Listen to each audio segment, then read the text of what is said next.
ലോകത്തിന്റെ അതിർത്തികൾ വരെ സുവിശേഷം അറിയിക്കുവാൻ ഞങ്ങളെ ഉപകരണമാക്കണമേ എന്ന് പ്രാർത്ഥിക്കുന്നു.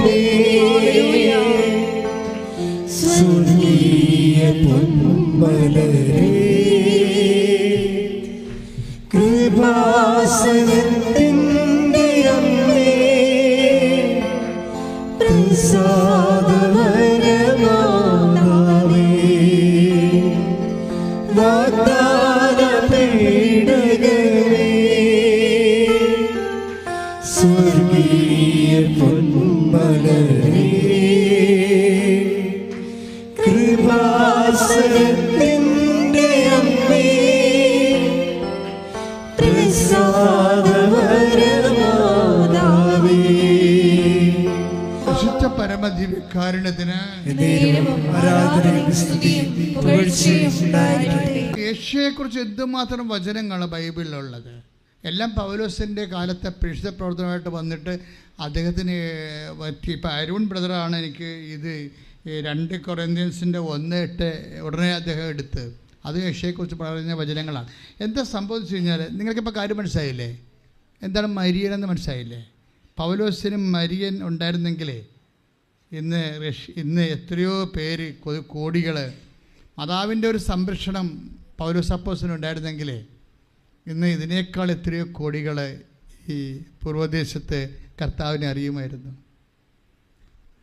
ഞാനിപ്പം നിങ്ങളോട് പറഞ്ഞതെന്ന് വെച്ച് കഴിഞ്ഞാൽ നമ്മളുടെ മെരിറ്റ് നമുക്ക് നഷ്ടപ്പെടുകയും നമ്മൾ ഹാർഡ് വർക്ക് ചെയ്തു നമ്മൾ ദൈവത്തിൽ ആശ്രയിച്ചാൽ എല്ലാ കാര്യവും ശരിയാകുമെന്ന് ചോദിച്ചു കഴിഞ്ഞാൽ പൗലോസ് എല്ലാ കാര്യവും ശരിയാകേണ്ടതായിരുന്നല്ല. ഇപ്പം നിങ്ങളിത് ആൻസർ ചെയ്യണം. മനസ്സിലായില്ലേ? നമ്മുടെ ഹാർഡ് വർക്ക് ചെയ്തു, അതിനുശേഷം നമ്മൾ ദൈവത്തിൽ ആശ്രയിച്ചു. അങ്ങനെ മാത്രം ചെയ്താൽ എല്ലാ കാര്യവും ശരിയാകുമായിരുന്നെങ്കിൽ പൗലോസിന് ഇത്രയും തിക്കുമുട്ടലുണ്ടാകേണ്ട കാര്യമില്ല. അപ്പോൾ ദൈവം എന്തിനാ അമ്മയെ നൽകിയിരിക്കണമെന്ന് വെച്ച് കഴിഞ്ഞാൽ അപ്രതിരോധ്യമായ മാധ്യസ്ഥമാണ്. പ്രതിരോധിക്കാൻ പറ്റത്തില്ല. പത്രോസൊക്കെ പറഞ്ഞപ്പോഴും ഈശോ പ്രതിരോധിച്ചായിരുന്നു. ഇവളെ കാനംകാര് വരുമ്പോൾ പറയത്തില്ലേ, take the word of God. അതായത് കാനംകാര് വരുമ്പോൾ എന്താ പറയണത്? ഇവളെ പറഞ്ഞു വിട്, ഇവള് നമ്മുടെ പുറകെ കരഞ്ഞ് വരുന്നത് കണ്ടില്ലേ എന്ന് പറഞ്ഞുകൊണ്ട് പത്രോസ് മധ്യസ്ഥ പ്രാർത്ഥന നടത്തണില്ലേ യേശുവിൻ്റെ ഇടയ്ക്കത്? അപ്പോഴല്ലേ യേശു പറയണത് ഈ മധ്യസ്ഥ ഏറ്റെടുക്കത്തില്ല. കാര്യം എന്താ? മക്കളുടെ അപ്പം എടുത്ത് പട്ടികൾ കൊടുക്കുക, വിഹിതമല്ലെന്ന് പറഞ്ഞ് അതിനെ തട്ടിക്കളയും. അപ്പോൾ ചില വിശുദ്ധന്മാരായ പോലും ചില മാധ്യസ്ഥങ്ങൾ ദൈവഹിതമല്ല എന്നുണ്ടെങ്കിൽ ചിലപ്പോൾ നടക്കത്തില്ല. പക്ഷേ അമ്മയുടെ മാധ്യസ്ഥം എന്ന് പറയുമ്പോൾ എപ്പോഴും ഓർക്കണം, അതായത് അമ്മ തന്നെ ദൈവഹിതത്തിന് കൈയും കാലും വെച്ച ആളായത് കാരണം അമ്മ പറയുന്നതെല്ലാം ദൈവഹിതമായിട്ട് കൺവേർട്ട് ചെയ്യപ്പെടും. ഇത് രഹസ്യമാണിത്. കാനായിലെ കല്യാണത്തിന് വേണ്ടി എന്തുകൊണ്ടാണ് നമുക്ക് ഇവിടെ സമയം വെച്ച ആൾക്കാർ സഞ്ചാരി മാതാവാണ്, സമയത്തിൻ്റെ ആജ്ഞയാണെന്നൊക്കെ പറയുന്നതിൻ്റെ കാര്യം എന്താ? അതിൻ്റെ കാരണങ്ങൾ ഒന്ന്, സമയഘടികാരം നെഞ്ചിൽ ചാർത്തിയാണ് അമ്മ പ്രത്യക്ഷപ്പെട്ടത് എന്നതിൻ്റെ ഉദാഹരണം. സമയമായില്ല എന്ന് പറഞ്ഞു കഴിഞ്ഞാൽ എനിക്ക് നിനക്ക് എന്താ, എൻ്റെ സമയം ഇനിയും സമാഗതമായില്ലല്ലോ. എന്നുവെച്ചാൽ മറിയത്തിൻ്റെ മാധ്യസ്ഥത നിൽക്കാത്ത കാര്യമാണത്. ക്ലിയർ അല്ലേ? ആർക്കാ മനസ്സിലാകാത്തത്? അവർക്ക് വീഞ്ഞില്ല എന്ന് പറയുമ്പോഴേ ഈശോ എന്താ മറുപടി പറയണത്? അല്ല, എനിക്ക് നിനക്ക് എന്താ, എൻ്റെ സമയം ഇനിയും സമാഗതമായില്ല. അപ്പം മറിയത്തിൻ്റെ മാധ്യസ്ഥത നിൽക്കാത്ത കാര്യങ്ങളാണത്. നമ്മുടെ ജീവിതത്തിൽ ആരുടെയും മാധ്യസ്ഥത നിൽക്കാത്ത ഒത്തിരി കാര്യങ്ങളുണ്ടാകും.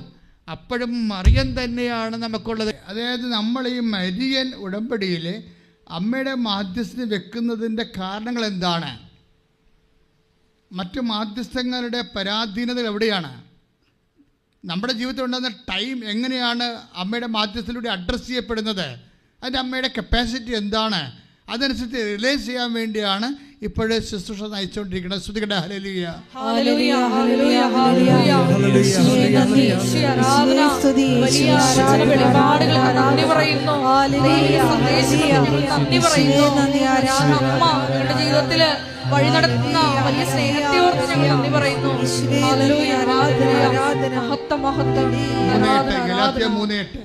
വിജാതീയരെ വിശ്വാസം വഴി ദൈവം നീതീകരിക്കുമെന്ന് മുൻകൂട്ടി കണ്ടുകൊണ്ട് വിശുദ്ധ ഗ്രന്ഥം നിന്നിൽ ജനതകളെല്ലാം അനുഗ്രഹീതരാകും എന്ന സദ്വാർത്ത നേരത്തെ തന്നെ അബ്രാഹത്തെ അറിയിച്ചിട്ടുണ്ട്. അബ്രാഹത്തിൻ്റെ വിശ്വാസത്തിൽ ഇപ്പം നമ്മൾ കഴിഞ്ഞ പ്രാവശ്യം കണ്ടായിരുന്നേ, അതായത് നമ്മൾ റോമ 9:8 എടുത്തേ. റോമ 9:8 ശ്രുതികട്ടെ ഹല്ലേലൂയ. അതായത് വംശമുറയ്ക്കുള്ള മക്കളല്ല ദൈവത്തിന്റെ മക്കൾ, പ്രത്യുത വാഗ്ദാന പ്രകാരം ജനിച്ചവരാണ് യഥാർത്ഥ മക്കളായി കണക്കാക്കപ്പെടുന്നത്. അപ്പൊ എബ്രാഹത്തിന്റെ മകൻ ആരാണ്? ഇസഹാക്ക് അല്ലേ? അപ്പോൾ വംശമുറക്കുള്ള മക്കളുണ്ട്. പിന്നെ എന്താണ്? എബ്രാഹത്തിന്റെ വിശ്വാസം ഫോളോ ചെയ്യുന്ന മക്കളുണ്ട്. അതാണ് വാഗ്ദാന പ്രകാരമുള്ള മക്കൾ. അതാണ് റോമ 9:8 പറയണത്.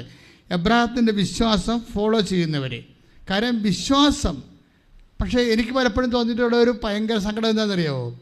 ഈ വിശ്വാസത്തിൽ പോലും പൗലോസ് അപ്പോസ്തലൻ ആരെയാണ് മാതൃകയാക്കണത്? എബ്രാഹത്തിനെയാണ്. പക്ഷേ മറിയത്തിൻ്റെ കാര്യം വരുമ്പോൾ എബ്രാഹം ഒരു നല്ല മാതൃകയല്ല. എന്താ കാര്യം? എബ്രാഹത്തിനോട് പറയണത് എന്താണ്? 18 നമ്മുടെ ഉൽപ്പത്തി പുസ്തകം 18:10 ഉൽപ്പത്തി പുസ്തകം. Take the word of God. ഉൽപ്പത്തി 18:10 കർത്താവ് പറഞ്ഞു, വസന്തത്തിൽ ഞാൻ തീർച്ചയായും തിരികെ വരും. നോക്കിയേ, എബ്രാഹത്തിനോട് കർത്താവ് എന്താ പറഞ്ഞത്? വസന്തത്തിൽ ഞാൻ തീർച്ചയായും തിരികെ വരും. ഞാൻ തീർച്ചയായും തിരികെ വരും. അപ്പോൾ നിന്റെ ഭാര്യ സാറായിക്ക് ഒരു മകനുണ്ടായിരിക്കും.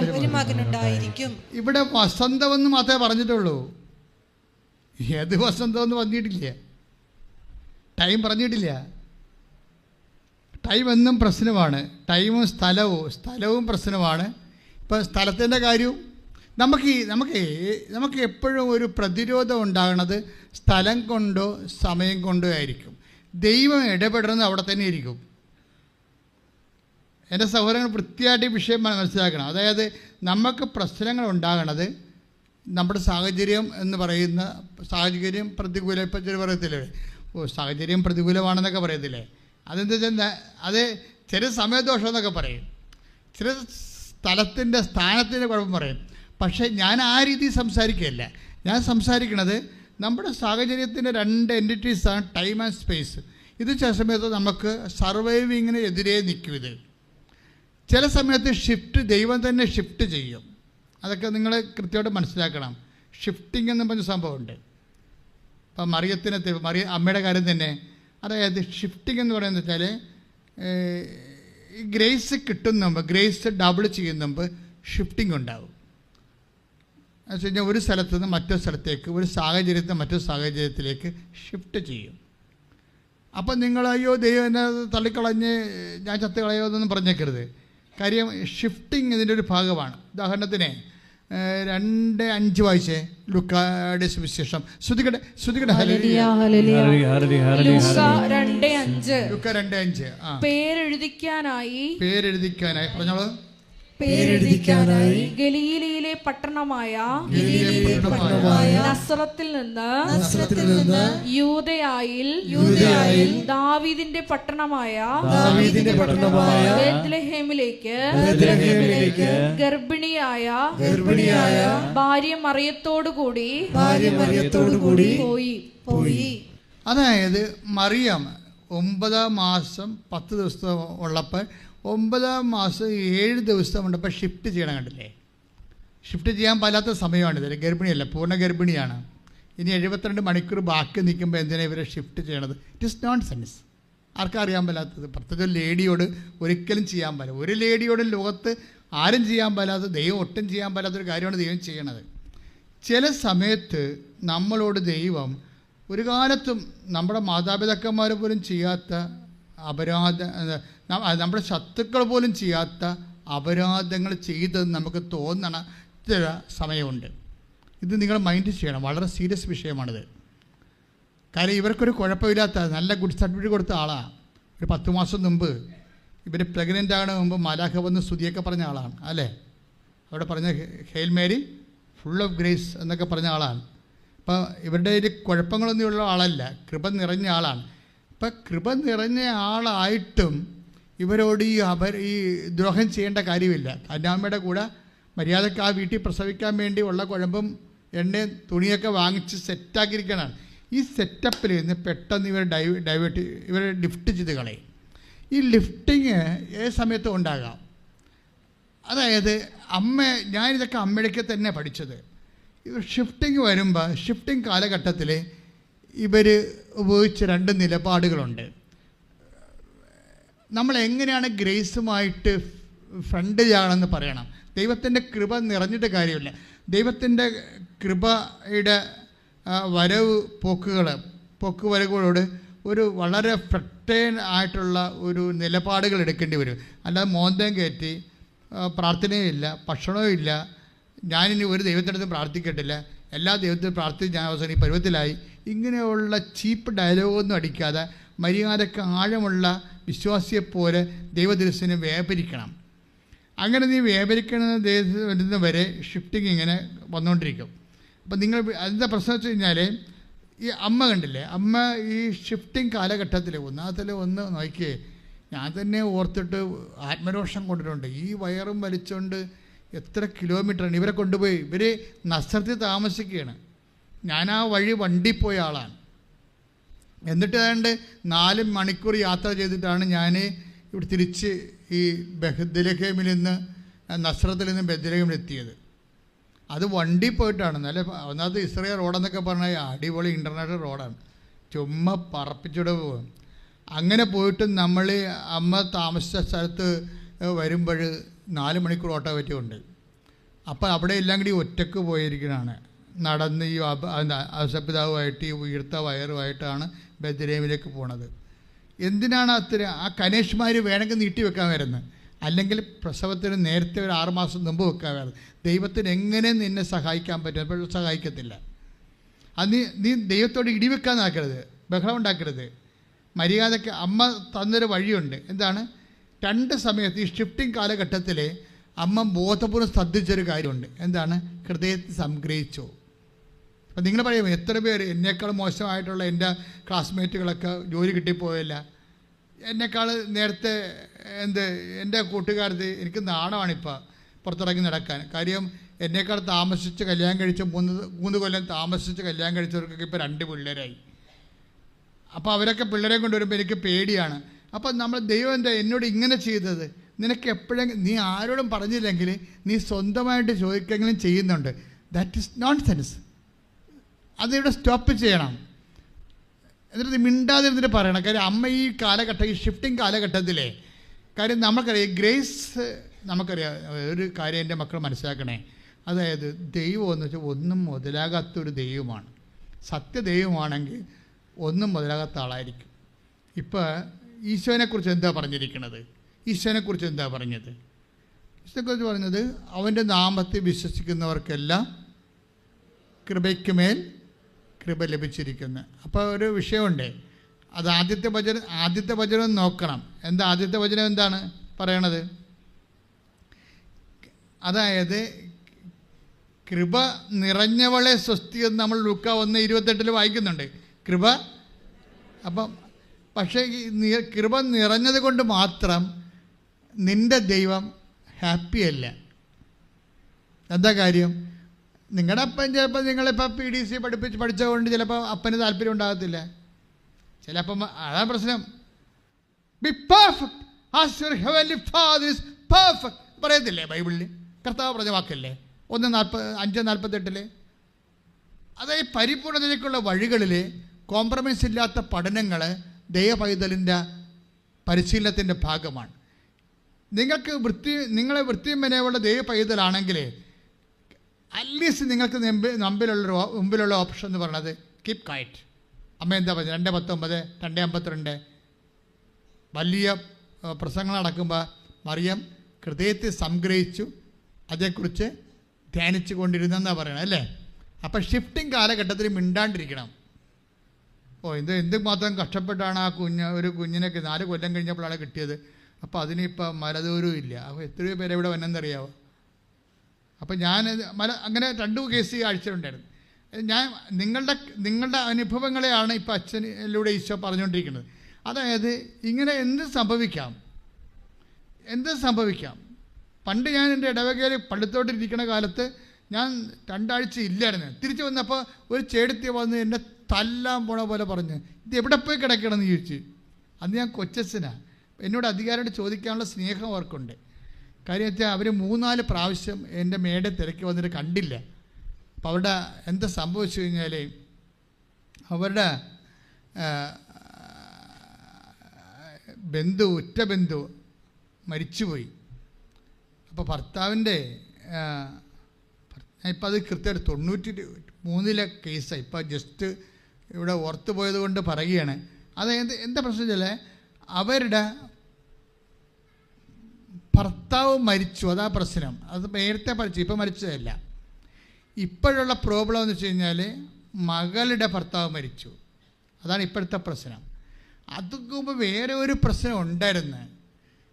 എന്ന് വെച്ച് കഴിഞ്ഞാൽ ഈ മകളുടെ ഭർത്താവ് മരിച്ചിട്ട് ചിറ്റപ്പനാണ് പണ്ട് ഇവരെയൊക്കെ സംരക്ഷിച്ചുകൊണ്ടിരുന്നത്. അപ്പൻ്റെ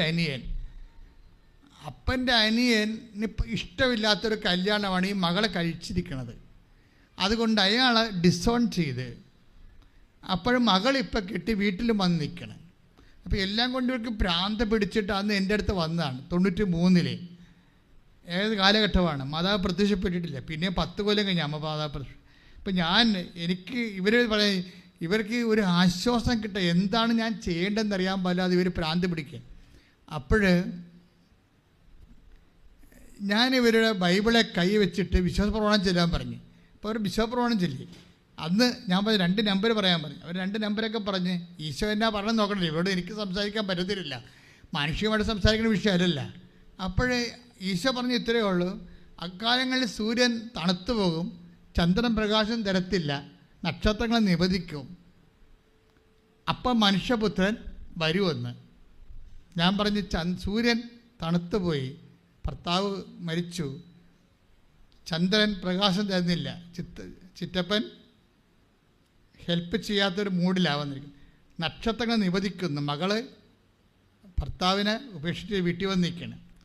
അപ്പോൾ ഇപ്പോൾ അടുത്ത വരി എന്താണ്? അന്നേരം മനുഷ്യപുത്രൻ വാനമേഘങ്ങൾ എഴുന്നള്ളി വരുന്നത് നിങ്ങൾ കാണും. Praise the Lord. ഇത് പറഞ്ഞോടുകൂടി ഇതിങ്ങനെ പറയുമ്പോൾ അഭിഷേകം ഉണ്ടാകത്തില്ല. പക്ഷേ ആ സമയത്ത് എനിക്കും അഭിഷേകം വന്ന് അവർക്കും അഭിഷേകം വന്നു. ഇനി ഒന്നും പറയേണ്ടെന്ന് പറഞ്ഞു. അവരിനി പറഞ്ഞു ഇനി അച്ഛനൊന്നും പറയേണ്ടെന്ന് എല്ലാം മനസ്സിലായെന്ന് പറഞ്ഞു. എന്ന് വെച്ച് കഴിഞ്ഞാൽ നമുക്ക് എന്ത് സംഭവിക്കുന്നു എന്നുള്ളതല്ല വിഷയം, അതെൻ്റെ ദൈവം അറിഞ്ഞാണ് സംഭവിക്കുന്നതെന്ന് ഉള്ള ബോധ്യം ആ ചേർത്തിക്കൊണ്ടായ പോലെ അതിനേക്കാൾ വലിയ ബോധ്യം അമ്മയ്ക്കുണ്ടായിരുന്നു. അതുകൊണ്ട് അമ്മയെല്ലാം ഹൃദയത്തിൽ സംഗ്രഹിക്കുകയുള്ളൂ. അല്ലാതെ അയ്യോ എൻ്റെ കൂട്ടുകാർക്കെല്ലാം അവരെല്ലാം കൈകാരി പോയില്ല, ഞാനാണല്ലോ ഇങ്ങനെ കിടക്കണത് എന്ന് നമുക്ക് വേണമെങ്കിൽ മാനുഷികമായി ചിന്തിക്കാം. പക്ഷേ നിങ്ങൾ ഉടമ്പടിയുടെ കുഞ്ഞുങ്ങളാണ്. അപ്പം എന്താ വെച്ച് കഴിഞ്ഞാൽ നിങ്ങൾ ദൈവമായിട്ട് എഗ്രിമെൻറ്റിലുള്ള ജീവിതമാണ്. അപ്പം ദൈവത്തിന് നിങ്ങളെ ഒരു പദ്ധതി ഉണ്ടാക്കി വെച്ച് കാണും ചിലപ്പോഴേ. അത് നിങ്ങളുടെ ബുദ്ധി മോശം കൊണ്ടോ നല്ല ചിന്ത കൊണ്ട് തൽക്കാലത്തെ കൊണ്ട് ഇടപാടുകളാകാം. പക്ഷേ ചിലപ്പോഴേ ഷിഫ്റ്റിംഗ് വന്നെന്ന് വരാം. ഓരോരോ വിഷയങ്ങൾക്ക് ഷിഫ്റ്റിംഗ് വരും. ഷിഫ്റ്റിംഗ് വരുമ്പോൾ ബഹളം ഉണ്ടാക്കരുത്, മിണ്ടാണ്ടിരിക്കണം. ജോലിയാകും, ചിലപ്പോൾ പിരിച്ചു വിട്ടെന്ന് വരും. ജോലി ചിലപ്പോൾ പിരിച്ചു വിടും. ഒരു ഷിഫ്റ്റിംഗാണ് ഇതിനകത്തുള്ള. എൻ്റെ കാര്യം വെച്ച് കഴിഞ്ഞാൽ നമ്മൾ ഉദ്ദേശിക്കുമ്പോൾ നമുക്ക് കൃപ നിറഞ്ഞവളെ സ്വസ്തി ലൂക്ക 1:28. പക്ഷെ അതുകൊണ്ട് നിൻ്റെ ദൈവം നീ കുറച്ച് ഒരു കാര്യം ഞാൻ നേരത്തെ പറഞ്ഞേക്കാം. നിങ്ങൾ ദൈവത്തോട് അടുക്കുന്നത് എന്തിനു വേണ്ടിയാണ്?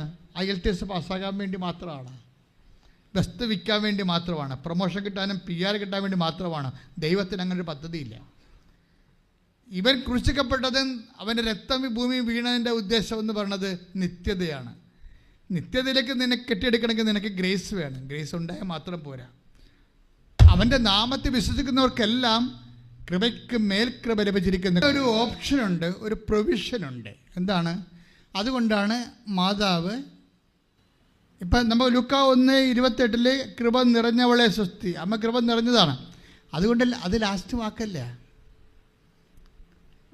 ഇപ്പം നമ്മളൊരു ഡിഗ്രി എടുത്തു, അത് വിദ്യാഭ്യാസത്തിൻ്റെ ലാസ്റ്റ് വാക്കല്ലല്ലോ, പിന്നെ കിടക്കുന്ന PhDയും കാര്യങ്ങളൊക്കെ അല്ലേ. അപ്പം അതുപോലെ ദൈവം നിന്നെ വളരാൻ പറ്റുമെന്നെങ്കിൽ, കൃപയിൽ നിലനിൽക്കാൻ പറ്റുമെന്നുണ്ടെങ്കിൽ ദൈവം നിന്നെ ഇതുപോലെ ഹെൽപ്പ് ചെയ്തുകൊണ്ടിരിക്കും. പക്ഷെ അത് ഹെൽപ്പ് ചെയ്യണത് നമുക്ക് ചില സമയത്ത് ഷിഫ്റ്റിംഗ് ആയിട്ടാണ് ഫീൽ ചെയ്യണത്. അതിൻ്റെ ഉദ്ദേശം ഈ 1:16 യോഹന്നാൻ 1:16 എന്താണ്? ഇപ്പം അവൻ്റെ നാമത്തിൽ ഒന്ന് പറഞ്ഞേ, അവന്റെ നാമത്തിൽ വിശ്വസിക്കുന്നവർക്കെല്ലാം കൃപയ്ക്ക് മേൽ കൃപ ലഭിച്ചിരിക്കുന്നു. അപ്പോഴേ ദൈവം കണ്ണുവെക്കണ എവിടെയാണ്? നമ്മുടെ കൃപ, ഗ്രേസ് അപ്പോഴും ഗ്രേസ് ആണ്. ഇപ്പം ഞാനിപ്പോൾ ഇവിടെ നിൽക്കണം. കഴിഞ്ഞ കൊല്ലം ഈ സമയത്ത് ഞാൻ എവിടെയാണ്? ഞാൻ കോയമ്പത്തൂർ ഹോട്ടലിൽ താമസിക്കുകയില്ല. അവിടെ അങ്ങനെ ആളൊന്നുമില്ല. കോവിഡായിട്ട് ക്വാറന്റൈനിൽ പോയതാണ്. 1 മാസം ഞാൻ കോവിഡായി കിടക്കരുത്. ഒരു 3 പ്രാവശ്യം ഇതിനുള്ളിൽ ടെസ്റ്റ് നടത്തിയിട്ടുണ്ട്. അപ്പോഴെല്ലാം പോസിറ്റീവ്. 1 മാസം മൊത്തം പോസിറ്റീവ്. എന്നുവെച്ചാൽ ക്രിസ്മസ് കാലം മുഴുവനും പോസിറ്റീവ്. അതായത് ഒരു ഇത് വർഷം മുതൽ ഡിസംബറിൽ 6-ാം തീയതി അവിടെ പോയി അഡ്മിറ്റായിട്ട് ഞാൻ പിന്നെ നെഗറ്റീവ് ആകണത് ഡിസംബർ 30-ാം തീയതിയാണ്. നോക്കി ഈ കാലം എന്ത് ചെയ്യായിരുന്നു ഞാൻ? ഈ കഴിഞ്ഞ കൊല്ലം ഏറ്റവും കൂടുതൽ ജപമാല ചൊല്ലിയിരിക്കുന്നത് ആ ഒരു ടൈമിലാണ്. ഒരു ദിവസം 26, 27, 30, 35 വരെ 35 ജപമാല വരെ ഒരു ദിവസം ചൊല്ലുന്നുണ്ട് കോവിഡ്. എന്നെ സംബന്ധിച്ചുള്ള ഷിഫ്റ്റിംഗ് ടൈമാണിത്. എനിക്ക് കാര്യം അറിയാം. കാര്യം ഇത് കൃപ അപ്ലോഡ് ചെയ്യുന്ന ടൈമാണ്. അപ്പോൾ നമ്മൾ ശാന്തരായിട്ട് പ്രെയർ ചെയ്യേണ്ടത്, അല്ലാതെ ദൈവത്തിൻ്റെ അടുത്തേക്ക് അറിയുകയല്ലോ. എനിക്ക് എവിടെ നിന്നാണ് കോവിഡ് കിട്ടിയത്? ഞാൻ ഇവിടുന്ന് കിട്ടിയാണ്. എനിക്കറിയാമായിരുന്നു പണി കിട്ടാൻ പോകേണ്ടത്. കാര്യം അന്ന് ഭയങ്കര ഇടിയായിരുന്നു. അപ്പോൾ ആൾക്കാരൊക്കെ ഒന്ന് കിട്ടിയതാണ് ശരിക്കും. അപ്പോൾ എനിക്ക് വേണമെങ്കിൽ കർത്താവിനെ പറയുന്നത്, കർത്താവ് ഞാൻ നിൻ്റെ ജോലി എന്ന് ചെയ്ത് നിൻ്റെ ആൾക്കാരെ നിൽക്കുമ്പോൾ നീ എൻ്റെ കാര്യമൊക്കെ നോക്കണ്ടേ? ഞാൻ മിണ്ടിയിട്ടില്ല. എന്താ കാര്യം? ഞാൻ ഫോളോ ചെയ്യണം ഇവരെയാണ്. എന്താണ്? ഹൃദയത്തിൽ സംഗ്രഹിച്ചു, അതേക്കുറിച്ച് ധ്യാനിച്ചു കൊണ്ടിരുന്നു. ലൂക്ക 2:19, 2:52. ഒരു സമയത്തും ദൈവമായിട്ട് ഫൈറ്റിങ്ങിന് പോകരുതെന്ന് മാത്രമല്ല, ദൈവത്തിൻ്റെ ഷിഫ്റ്റിംഗ് ടൈമിലും സ്പേസിലുമാണ് ഷിഫ്റ്റിംഗ് വരാൻ പോണത്. അവിടെ ഹൃദയത്തിൽ സംഗ്രഹിച്ച് പ്രാർത്ഥിച്ചുകൊണ്ടിരിക്കണം. ഗ്രേസ് അപ്ലോഡിങ് ടൈമാണ്. നമ്മൾ മോന്ത കയറ്റുകയോ ദൈവത്തോട് ഒരു നെഗറ്റീവായിട്ട് സംസാരിക്കുകയോ ചെയ്യുന്നതിന് പകരം സന്തോഷത്തോടെ ദൈവത്തോട് പെരുമാറണം എല്ലാ മേഖലകളിലും. കാര്യം കൃപ എപ്പോഴും വരുന്നത് ആ ഒരു കാലാവസ്ഥയിലായിരിക്കും. ഇപ്പം നിങ്ങൾക്കറിയാമല്ലോ, ഓരോരുത്തർക്കും ഓരോ കാലാവസ്ഥകൾ നൽകുന്നു. അതല്ലേ ബൈബിൾ പറയണത്? കാലാവസ്ഥ ഇങ്ങനെ ചേഞ്ച് ചെയ്യുകയും ചെയ്തു. എന്തിനാണ്? ഇതൊക്കെ സ്വന്തം അനുഭവത്തിലൂടെ ദൈവത്തെ കണ്ടെത്താനാണ്. അല്ലാതെ നിങ്ങൾ സ്വന്തം അനുഭവത്തിലൂടെ പരീക്ഷ പാസ്സാക്കാൻ വേണ്ടിയല്ല, സ്വന്തം അനുഭവത്തിലൂടെ വസ്തു വിറ്റ് മാറ്റാൻ വേണ്ടിയല്ല. Take the word of God. 17:27 നടപടി പുസ്തകം. ശ്രദ്ധിക്കട്ടെ. ഹല്ലേലൂയ. അപ്പോസ്തല പ്രവർത്തനങ്ങൾ 17:26-27. അപ്പോസ്തല പുസ്തകം 17:26-27 വായിച്ചോളൂ. അവർക്ക് വിഭിന്ന കാലങ്ങളും പറഞ്ഞേ, അവർക്ക് വിഭിന്ന കാലങ്ങളും വാസഭൂമികളും നിശ്ചയിച്ചു കൊടുത്തു. ഇത് അവർ ദൈവത്തെ അന്വേഷിക്കുന്നതിനും ഒരുപക്ഷേ അനുഭവത്തിലൂടെ അവിടുത്തെ കണ്ടെത്തുന്നതിനും വേണ്ടിയാണ്. എങ്കിലും അവിടുന്ന് നമ്മിൽ ആരിലും നിന്ന് അകലെയല്ല. ഇപ്പൊ ദൈവം അകലെയാണെന്ന് പറഞ്ഞേക്കരുത്. മനസ്സിലായില്ലേ? എല്ലാവരുടെയും ഒരു പ്രശ്നം അതാണല്ല, കർത്താവിൻ്റെ പ്രാർത്ഥന പോലും കേൾക്കണില്ലെന്നല്ലേ. ഒരിക്കലും പറയരുത്. കാര്യം ദൈവം ഉദ്ദേശിക്കുന്നത്, ഇപ്പം ഞാൻ ഇങ്ങനെ പറയുമ്പോൾ നിങ്ങളത് ശരിക്കും, ഞാൻ ഇപ്പം 63-ാം സങ്കീർത്തനം പറയത്തില്ലേ, 12-ാം വാക്യം, അവിടുന്ന് ഒരു പ്രാവശ്യം എന്നോട് പറഞ്ഞു, ഞാൻ 2 പ്രാവശ്യം കേട്ടെന്ന്. അങ്ങനെയാണ് വചനം കേൾക്കേണ്ടത്. ദൈവം ഒരു പ്രാവശ്യം അരുൾ ചെയ്തു. പറഞ്ഞേ, ദൈവം ഒരു പ്രാവശ്യം അരുൾ ചെയ്തു. രണ്ട് പ്രാവശ്യം ഞാനത് കേട്ടു. ശക്തി ദൈവത്തിൻ്റെതാണ്. ശക്തി ദൈവത്തിൻ്റെതാണ്. അതാണ് ശക്തി ദൈവത്തിൻ്റെതാണ്. അതായത് ഒരു പ്രാവശ്യം ദൈവവചനം എപ്പോഴും നമ്മൾ ശ്രദ്ധിക്കേണ്ടത്, ദൈവം ഒരു പ്രാവശ്യം പറഞ്ഞാൽ നമ്മൾ രണ്ട് പ്രാവശ്യം കേട്ടതുപോലെ അതിനോട് നമ്മൾ വിശ്വാസവും അതുപോലെ തന്നെ പ്രത്യാശയും സ്നേഹവും നിറച്ചിട്ട് ആ വചനം അനുവർത്തിക്കുന്നതിലൂടെ നമ്മൾ ദൈവത്തിൻ്റെ നമ്മൾ വസിക്കുകയാണ് ചെയ്യണത്. ഒരു ഇപ്പം അവൻ പറയണ പോലെ ചെയ്യാൻ പറഞ്ഞില്ലേ, ഇല്ലേ? അവൻ പറഞ്ഞ പോലെ ചെയ്യാൻ പറഞ്ഞാൽ ചെയ്യുമ്പോൾ എന്താ സംഭവിക്കണത്? നിങ്ങൾ എൻ്റെ കൽപ്പനകൾ പാലിക്കുകയും എൻ്റെ വചനം നിങ്ങൾ നിലനിൽക്കുകയും ചെയ്യുമ്പോൾ നിങ്ങൾക്ക് ഇഷ്ടമുള്ള ചോദിക്കാൻ ഞാൻ നിങ്ങൾക്ക് ചെയ്ത്. ഇപ്പോൾ 15:7 പോലെ പ്രധാനപ്പെട്ടതാണ് 14:23. ശ്രദ്ധിക്കട്ടെ.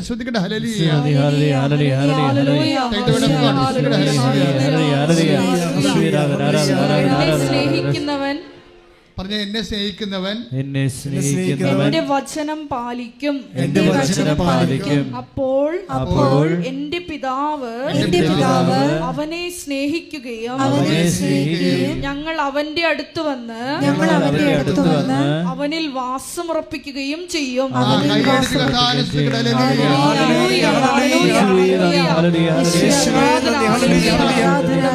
14:23 യോഹന്നാന്റെ സുവിശേഷം. ഉടമ്പടി സംഭവിക്കുന്നത് എന്താണ്? അവൻ പറയണ പോലെ നമ്മൾ ചെയ്യുകയല്ലേ. ഇപ്പം നമ്മൾ ചെയ്യുമ്പോൾ ഞാൻ എന്താ പറഞ്ഞത്? 2 തിമോത്തി 1:14 ചെയ്യുന്നവരെ അവിടുത്തെ ചെയ്യുന്ന ആൾക്കാർ എങ്ങനെ ചെയ്യണം? നമ്മൾ ചെയ്യുന്നത് അവിടുത്തോടെ സ്നേഹത്തോടും വിശ്വാസത്തോടും ഒപ്പമാണ്. അപ്പോൾ സ്നേഹത്തോടും വിശ്വാസത്തോടും ഒപ്പം നമ്മൾ കർത്താവിൻ്റെ നാമം ചെയ്യണതിന് എന്ത് ചെയ്യണം? അത് യേശുവിനെ രോഗികളായാലും ശരി അത് യേശുവായിട്ട് കണ്ടിട്ട് വേണം നമ്മൾ സ്നേഹത്തോടെ കാണുന്നതിനുള്ള അടിസ്ഥാനം അതാണ്. അങ്ങനെ വരുമ്പോൾ എന്താ ചെയ്യണത്? 15, 14, 21 വർക്കൗട്ട് ചെയ്യും. എന്താണ്? നിങ്ങൾ എന്നെ സ്നേഹിക്കുകയും എൻ്റെ വാക്ക് നിങ്ങൾ നിവർത്തിക്കുകയും ചെയ്താൽ എന്ത് ഞങ്ങൾ വന്ന് നിങ്ങൾ വസിക്കും. കവനൻ്റെ അതാണ്. അവൻ പറയണ പോലെ ചെയ്യണം. പക്ഷേ എങ്ങനെ ചെയ്യണം? സ്നേഹത്തോടെ ചെയ്യണം. ചെയ്യുമ്പോൾ എന്ത് സംഭവിക്കും? കർത്താവിൻ്റെ വസിപ്പുണ്ടാകും. എൻ്റെ മക്കളെ എപ്പോഴും ശ്രദ്ധിക്കേണ്ടത്, ഈ കൂടെ വസിക്കുന്ന ദൈവം, കവനൻ്റെ കാലഘട്ടം എന്ന് പറയുന്നത്, ഉടമ്പടി കാലഘട്ടം എന്ന് പറയുന്നത് നിങ്ങൾ ഒറ്റക്കല്ല. ചില ആൾക്കാർ എന്നോട് ചോദിക്കും, ഇനി പുതുക്കണം അച്ഛാ. ഞാൻ പറഞ്ഞ പുതുക്കായിരിക്കണമെന്നല്ല പ്രശ്നം. കർത്താവിൻ്റെ സാന്നിധ്യം കളയരുതെന്ന് പറയും. കർത്താവിൻ്റെ സാന്നിധ്യം കളയരുത്. കാര്യം വെച്ച് കഴിഞ്ഞാൽ ആ ഒരു സാന്നിധ്യത്തിലേക്ക് വരാൻ നല്ല പാടാണ്. കാര്യം നമ്മൾ അതിൻ്റെ പ്രീറിക്വസിസ്റ്റുകളെല്ലാം അതിൻ്റെ നിയമപരമായ കാര്യങ്ങളെല്ലാം ചെയ്തതുകൊണ്ട് മാത്രം ദൈവത്തിൻ്റെ സാന്നിധ്യം അനുഭവിക്കാൻ പറ്റത്തില്ല. പറഞ്ഞ മനസ്സിലായില്ലേ? അതായത് നിയമപരമായ കാര്യങ്ങൾ, വചനത്തിൽ എഴുതിയിരിക്കുന്ന കാര്യങ്ങൾ ചെയ്തുകൊണ്ട് മാത്രം ഒരാൾക്ക് ദൈവത്തിൻ്റെ കൃപയിൽ എത്തിച്ചേരാൻ പറ്റത്തില്ല. അതുകൊണ്ടാണ് ഈശോ ചോദിക്കുന്നത്, നിത്യജീവൻ പ്രാപിക്കാൻ ഞാൻ എന്ത് ചെയ്യണം എന്ന് ചോദിക്കണില്ലേ? 10:26 ലൂക്കാൻ്റെ സുവിശേഷം, വിശുദ്ധ ലൂക്കാൻ്റെ സുവിശേഷം 10:26 നിത്യജീവൻ പ്രാപിക്കാൻ ഞാൻ എന്ത് ചെയ്യണം? അപ്പോൾ കർത്താവ് ചോദിക്കുന്നത് എന്താണ്? വചനത്തിൽ എന്ത് എഴുതിയിരിക്കുന്നു. പക്ഷെ വേറൊരു പ്രശ്നം, നീ അതെങ്ങനെ വായിക്കുന്നു, അതാണ് പ്രശ്നം. വചനത്തിൽ എന്ത് എഴുതണമല്ല പ്രശ്നം, നീ അതെങ്ങനെ വായിക്കുന്നു. അപ്പോൾ പറയും, എൻ്റെ മാതാപിതാക്കന്മാരെ ബഹുമാനിക്കുക, നിന്റെ അയൽക്കാരനെ സ്നേഹിക്കുക. ഓക്കെ, നീ അത് പോയി ചെയ്തോ. അപ്പോഴവനൊരു സംശയം, എന്താ കാര്യം? ആരാണെൻ്റെ അയൽക്കാരൻ? കാര്യം വചനത്തിൽ എന്ത് എഴുതിയാലും പുള്ളിക്കാരൻ്റെ രീതിയിൽ അത് വായിച്ചിരിക്കണത്, ദൈവത്തിൻ്റെ രീതിയിൽ അത് വായിക്കണം. അപ്പോഴത് ചോദിക്കും, ആരാണ് എൻ്റെ അയൽക്കാരൻ? അയൽക്കാരൻ ചോദിക്കുമ്പോഴാണ്. അപ്പോൾ ഈ നിയമത്തിൽ എന്ത് എഴുതിയാലും 10:26 വായിച്ചോളൂ. ലൂക്കാന്റെ സുവിശേഷം. ലൂക്ക 10:26 നിയമത്തിൽ എന്ത് എഴുതിയിരിക്കുന്നു, നീ എന്ത് വായിക്കുന്നു? അത് രണ്ട് വിഷയമാണ്. നിയമത്തിൽ എന്തെഴുതിയാലും ദൈവം ആഗ്രഹിക്കുന്ന പോലെ നമ്മളത് വായിക്കുന്നതെങ്കിൽ അതിന് പ്രത്യേക അഭിഷേകം വേണം. എന്താ ഞാൻ പറയണതിൻ്റെ അർത്ഥം എന്ന് വെച്ച് കഴിഞ്ഞാൽ 14:23 ലിങ്ക് ചെയ്യണേ. എന്ന് വെച്ച് കഴിഞ്ഞാൽ എന്താ ലിങ്ക് ചെയ്യണത്? നിങ്ങൾ എന്നെ സ്നേഹിക്കുകയും എൻ്റെ കൽപ്പന നിങ്ങളെ അനുസരിക്കുകയും ചെയ്താൽ എന്ത് പറ്റും? ഞാൻ വന്ന് നിങ്ങൾ വസിക്കും.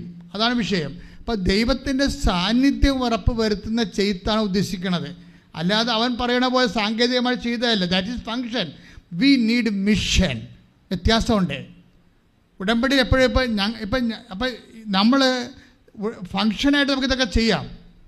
10 രോഗികളെ കാണാം, അല്ലേ? 20 പത്രം കൊണ്ടേ കൊടുക്കാം, 20 വീട്ടിൽ കൊടുക്കാം. അതൊക്കെ ഫങ്ഷനായിട്ട് നമുക്ക് ചെയ്യാം. പക്ഷെ വർക്കൗട്ട് ചെയ്യത്തില്ല. അത് ഫങ്ഷനാണ്. God needs your mission. എന്താ പ്രശ്നം വെച്ച് കഴിഞ്ഞാൽ നിങ്ങൾ സ്നേഹത്തോടെ ചെയ്യണം. അത് കർത്താവിന് വേണ്ടിയാണെന്ന് പറഞ്ഞുകൊണ്ട് ചെയ്യണം. The very person Jesus focusing. കർത്താവിൻ്റെ നാമവും കർത്താവിൻ്റെ പേരുമാണ് ഇവിടെ ഫോക്കസ് ചെയ്തിരിക്കുന്നത്. ഒരു കാര്യം എൻ്റെ സഹോദരൻ മനസ്സിലാക്കണം. കാര്യം പിതാവ് നിങ്ങൾക്ക് ക്രിസ്തുവിനെ തരണമെന്നുണ്ടെങ്കിൽ നിങ്ങൾ ക്രിസ്തുവിനെ സ്നേഹിക്കുന്നതായിട്ട് പിതാവിന് തോന്നണം. പറഞ്ഞ മനസ്സിലായില്ലേ? പിതാവായ ദൈവം ആണല്ലോ ക്രിസ്തുവിന് നമുക്ക് തരണത്. പക്ഷെ അങ്ങനെ തരണമെന്നുണ്ടെങ്കിൽ ദൈവത്തിന് തോന്നണം നിങ്ങൾ ക്രിസ്തുവിനെ സ്നേഹിക്കുമെന്നാണ്, നിങ്ങൾ ക്രിസ്തുവിനെ വിശ്വസിക്കുന്നുവെന്ന്. അത് ദൈവത്തിന് തോന്നിയാൽ പിന്നെ കാര്യങ്ങളെല്ലാം എളുപ്പമാണ്. ഇവിടെ എന്ന് വെച്ച് കഴിഞ്ഞാൽ ഇങ്ങനെ ചെയ്താൽ ശരിയാകുമായിരിക്കും, അങ്ങനെ ചെയ്താൽ ശരിയാകുമായിരിക്കും, എന്നാൽ പിന്നെ അങ്ങനെ ചെയ്തേ നോക്കിയേക്കാമെന്നൊക്കെ പറഞ്ഞുകൊണ്ട് സാങ്കേതികമായിട്ടുള്ള തിരിമറിച്ച് നടത്തുമ്പോഴാണ് നിങ്ങൾക്ക് ഉടമ്പടിയിൽ ഒരു ബ്രേക്ക് വരണത്. അതേസമയം തന്നെ ഇതെല്ലാം വളരെ എല്ലാം അതീവ സ്നേഹത്തോടുകൂടിയും, ഞാൻ 2 തിമോത്തി 1:14 പറഞ്ഞ പോലെ അതീവ സ്നേഹത്തോടെ. എബ്രാഹാം നിയമത്തിൽ എന്ത് എഴുതിയിരിക്കുന്നു, നീ എന്ത് വായിക്കുമെന്ന് ചോദിച്ചപ്പോൾ എബ്രാഹാം വേറെ രീതിയിലല്ലേ വായിച്ചത്. എബ്രാഹത്തിനോട് മര്യാദക്ക് പറഞ്ഞതല്ലേ. എന്താ പറഞ്ഞത്? വസന്തത്തിൽ 18:10 ഉൽപ്പത്തി പുസ്തകം, വസന്തത്തിൽ ഞങ്ങൾ വീണ്ടും കടന്നു പോകും. അപ്പോഴെന്താണ്? നിനക്കൊരു കുഞ്ഞുണ്ടാകുമെന്ന് പറയും. പക്ഷേ വസന്തം എന്ന് മാത്രമേ പറഞ്ഞുള്ളൂ. ദൈവം വാക്ക് പാലിക്കുമെന്ന് ഈ മനുഷ്യൻ വിശ്വസിക്കണ്ടേ? 10 കൊല്ലം കഴിഞ്ഞപ്പോൾ സാറാ പറഞ്ഞ് എന്നാ കാത്തോണ്ടിരിക്കുകയാണ്, സ്വപ്നം കണ്ടുകൊണ്ടിരിക്കുകയാണ്. അവസാനം ലോകത്തിൻ്റെ ആൾക്കാർ പോയി വന്ന് അവനൊക്കെ പെരുകയാണ്. അവിടെ വന്ന് നമ്മുടെ സ്ഥലം അടിച്ചുകൊണ്ട് പോകും. നിങ്ങൾ ചത്താൽ പിന്നെ എന്നെ തട്ടിക്കളയും, ചിലപ്പോൾ എല്ലാം മൊത്തം അവനെടുക്കും എന്ന് പറഞ്ഞോടുകൂടി ദൈവം പറഞ്ഞ കാര്യമൊക്കെ എബ്രാഹാം അങ്ങോട്ട് മറന്ന്. അതിനിപ്പോൾ എന്നാ ചെയ്യണമെന്ന് അടി പറയണത്? ഹാഗർ നിൽക്കുന്നുണ്ട്, പ്രാപിക്കുക, പിള്ളേരുണ്ടാകണമെന്ന് പറയും. അതോടുകൂടി എബ്രാഹാം ഈ വിശ്വാസികളുടെ പിതാവാന്നുള്ള സംഭവം മാറി, തീർന്ന്. കാര്യം എന്താണ്? കർത്താവിൻ്റെ വചനം കാത്തിരുന്നില്ല. കർത്താവിൻ്റെ സമയം വരെ ഒന്ന് കാത്തിരിക്കണ്ടേ? നിങ്ങൾ സമയം കർത്താവിനെ കുറിച്ച് കൊടുക്കണേ എന്തിനാണ്? നിങ്ങളുടെ കൂട്ടുകാരാ നാട്ടുകാരാ ഒക്കെ നിങ്ങളെക്കാൾ മുമ്പേ കയറിപ്പോവുകയോ ഇറങ്ങി വരികയൊക്കെ ചെയ്യട്ടെ. നിങ്ങളെ കണ്ടുകൊണ്ടാണ് അവരെ സൃഷ്ടിച്ചിരിക്കണത്. ഒരു കാര്യം ഞാൻ നിങ്ങളോട് പറയാം, സ്വന്തം അപ്പനെപ്പോലും കണ്ടുകൊണ്ട് നമ്മളെ സൃഷ്ടിച്ചിട്ടില്ല. നിങ്ങൾ ഭൂമിയിൽ ആരെയും പിതാവെന്ന് വിളിക്കുന്നത് പറയുമ്പോൾ കാര്യം മനസ്സിലായില്ലേ? 10:23 മർക്കോസ് സുവിശേഷം. സ്വന്തം അപ്പനെപ്പോലും കണ്ടുകൊണ്ട് അമ്മയെപ്പോലും കണ്ടുകൊണ്ട് നമ്മളെ ദൈവം സൃഷ്ടിച്ചില്ല. ഈ ഒരൊറ്റാളെ കണ്ടുകൊണ്ട് സൃഷ്ടിച്ചിട്ടുള്ളൂ. അവൻ്റെ പുനരുത്ഥാനം കണ്ടുകൊണ്ട് സൃഷ്ടിച്ചിരിക്കുകയാണ്. എബ്രാഹാം തോറ്റ സ്ഥലത്ത് മദർ ജയിക്കുന്നുണ്ട്. Why we are holding mother as a unique ആയിട്ടുള്ള ഒരു മീഡിയേഷൻ എന്തുകൊണ്ടാണ് മദറിനെ സെലക്ട് ചെയ്യുന്നതിൻ്റെ കാരണം എന്താ? എബ്രാഹാം തോറ്റ സ്ഥലത്ത് ജയിച്ച ആളാണ്. ഞാൻ ഇടയ്ക്കൊന്ന് ചിന്തിക്കാറുണ്ട്. എബ്രാഹത്തിൻ്റെ ഇസഹാക്കിനെ വെട്ടിക്കൊല്ലാൻ വേണ്ടി ഈ മനുഷ്യൻ കത്തിയെടുക്കുമ്പോഴേ കത്തിയെ തട്ടിത്തെറിപ്പിച്ച് മാലാഖ അയാളെ അങ്ങനെ രക്ഷപ്പെടുത്തും, മകനെ രക്ഷപ്പെടുത്തും. അവൻ്റെ വിശ്വാസം അംഗീകരിക്കും. എന്നൊരു മറുപടം ഒന്ന് ചിന്തിച്ച് നോക്കിയേ. എബ്രാഹാം ആ ഒറ്റ വെട്ടിൽ മാലാഖ പിടിക്കണില്ല. ഇസഹാക്കിൻ്റെ കഴുത്ത് 2 കഷ്ണമായി. ഇസഹാക്കിനെ അവിടെ തന്നെ ദഹിപ്പിച്ചിട്ട് യാഗം കൊടുത്തിട്ട് ഈ മനുഷ്യന് ഇറങ്ങുന്നതിനെക്കുറിച്ച് ചിന്തിച്ച് നോക്കിയേ. സാറാടെ മോഹത്ത് എന്നാ മോദയായിട്ട് ഇയാളെ മനുഷ്യൻ നോക്കും. സ്വന്തം മകനെ വെട്ടിക്കൊന്ന് വെച്ചും മലമുകളിൽ വെട്ടിക്കൊന്ന് വെച്ചും ഇറങ്ങി വരുന്ന എബ്രാഹത്തിൻ്റെ ശിഷ്ടകാലത്തിൻ്റെ അവസ്ഥ എന്തായിരിക്കും? How can Abraham survive? He can survive. പക്ഷെ ഒരു കാര്യമുണ്ട്, ഇവിടെ സർവ് ചെയ്തൊരാളുണ്ട്. സ്വന്തം മകന് ബലി കൊടുത്തിട്ട്, അപ്പാ ഇതാ കർത്താവിൻ്റെ ദാസ്യത ഞാൻ പണ്ട് പറഞ്ഞിട്ടുണ്ട്. അതെൻ്റെ വാക്കുകൊണ്ട് പറഞ്ഞതാണ്. ഞാൻ എൻ്റെ പ്രവർത്തനം കൊണ്ട് ചെയ്തുകൊണ്ട് പറഞ്ഞിരിക്കണപ്പാ. ഇപ്പോഴും ആ വാക്ക് തന്നെ, behold your hand made of the Lord. ഇപ്പോഴും ഞാൻ നിൻ്റെ ദാസി തന്നെയാണ്. നീ പറഞ്ഞ ഞാൻ നിറവേറ്റിയിരിക്കണം. അതുകൊണ്ടാണ് ഇവരെ ഭൂസ്വലോകൻ രാജ്ഞിയായി അപ്പൻ മുടിതിരിപ്പിക്കപ്പെട്ടത്. ആ രാജ്ഞി പദത്തിൽ നിന്നാണ് ഉടമ്പടിക്ക് അനുഗ്രഹം വരുന്നത്. കൈയിട്ടിച്ച് കർത്താൻ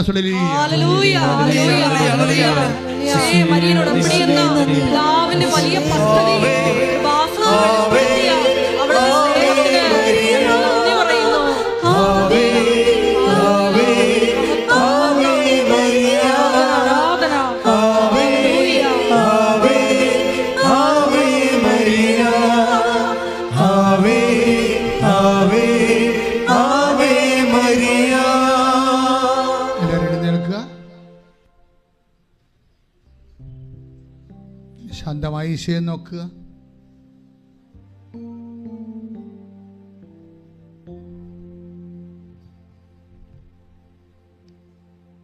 വിശ്വാസത്തോടും സ്നേഹത്തോടും ഒപ്പം നോക്കുക.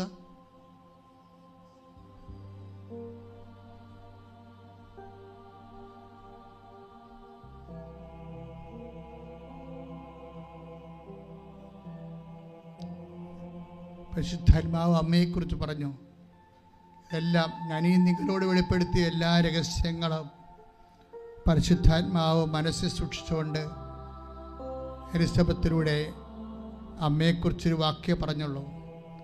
മേരി, കർത്താവ് നിന്നോട് അരുളി ചെയ്ത കാര്യങ്ങൾ നിയമത്തിൽ എന്തെഴുതിയിരിക്കുന്നുവോ അത് അപ്പൻ എങ്ങനെ മനസ്സിലാക്കണമെന്ന് അപ്പൻ ആഗ്രഹിക്കുന്നുവോ അതുപോലെ മനസ്സിലാക്കിയ ആളാണ് നീ. കർത്താവ് നിന്നോട് അരുളി ചെയ്ത കാര്യങ്ങൾ നിറവേറുമെന്ന് വിശ്വസിച്ച നീ ബ്ലാസ്റ്റഡ്. വീണ്ടും പരിശുദ്ധാത്മ നിറഞ്ഞുകൊണ്ട് അതിന് പ്രത്യുത്തരമായി അമ്മ പറഞ്ഞു, തലമുറകൾ എന്നെ ഭാഗ്യവതി എന്ന് കീർത്തിക്ക് കൈയിടിച്ച് കർത്താൻ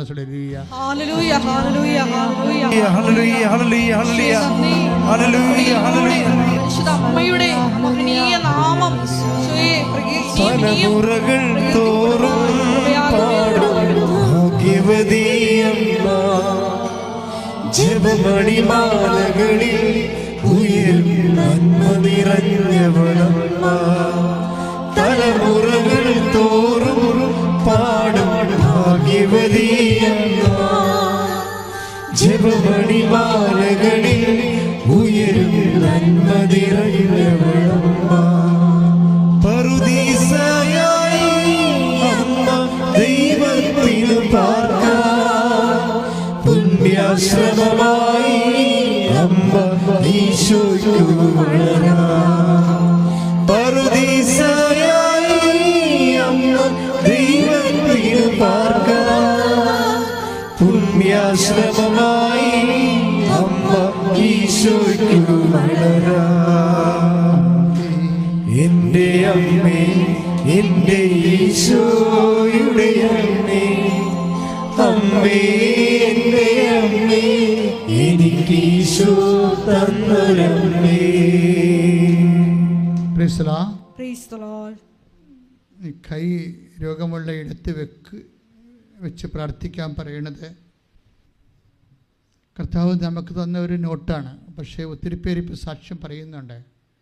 അതുകൊണ്ട് വീണ്ടും അച്ഛൻ പറയുന്നു, കർത്താവ് എഴുന്നള്ളിയിരിക്കുന്ന ഈ ഉജ്ജ്വലിക്കുന്ന നിമിഷങ്ങളിലെ അമ്മ ഉണർവോടുകൂടി നമുക്ക് സാക്ഷ്യം നൽകുന്ന മധ്യസ്ഥം വഹിക്കുന്ന നിമിഷങ്ങളിൽ നിങ്ങളുടെ രോഗമുള്ളിടത്ത് യേശുനാമത്തിൽ നിങ്ങൾ കൈവെക്കുക.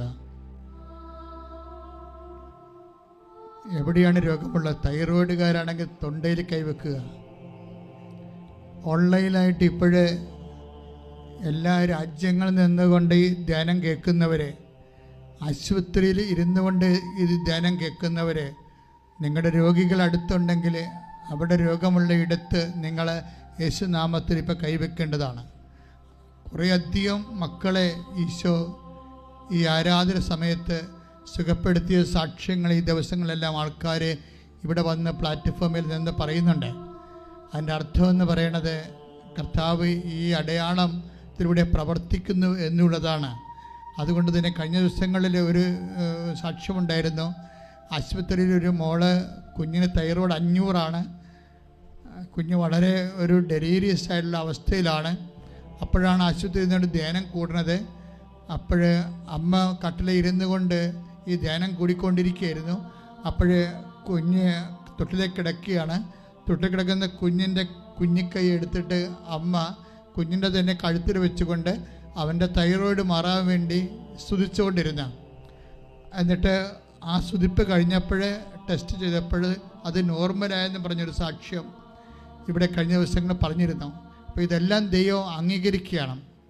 എല്ലാ തരത്തിലുള്ള ശുശ്രൂഷകളിലൂടെ ദൈവത്തെ ആരാണ് ദൈവമായിട്ട് ആരാധിക്കുകയും മഹത്വപ്പെടുത്തുകയും സ്നേഹത്തോടെ ശുശ്രൂഷിക്കുകയും ചെയ്യുന്നത്, അവിടെ എല്ലാം ദൈവം അടയാളം കാണിച്ചിരിക്കും. ദൈവവേദലെ നീ നിൽക്കുന്ന ഇടം കർത്താവിൻ്റെ സാന്നിധ്യമുള്ള ഇടമാണ്. അത് ലോകത്തെവിടെയായാലും ഇപ്പം കർത്താവിൻ്റെ വചനം കേൾക്കുന്ന ഈ സമയത്ത് നീ രോഗമുള്ളവരുടെ നടുവേദനയുള്ളവരെ നടുവിൽ കൈവച്ചുകൊണ്ട് പ്രാർത്ഥിക്കുക. കിഡ്നി രോഗമുള്ളവരും അവിടെ തന്നെ കൈവെക്കുക. ക്യാൻസർ 4th സ്റ്റേജാണ് 5th സ്റ്റേജാണെന്നും പറയണ്ട, അതൊക്കെ മനുഷ്യനുണ്ടാക്കിയ സ്റ്റേജുകളാണ്. പക്ഷെ നിനക്ക് ദൈവത്തെ വിശ്വസിക്കാം. എല്ലാ സ്റ്റേജിനും അതീതനാണ് ദൈവം. 1 കൊറിന്ത്യർ 15:26 പറയുന്നുണ്ട്, ദൈവം സമസ്തവും അവൻ്റെ പാദത്തിൻ്റെ കീഴിലാക്കിയിരിക്കുന്നതെന്ന്. ആ പാദത്തിൻ്റെ കീഴിലാക്കാൻ വേണ്ടി ഒക്കെ ദൈവത്തിൻ്റെ മുമ്പിലാണ് നിനക്ക് വേണ്ടി അമ്മ മാധ്യസ്ഥം വഹിക്കുന്നത്.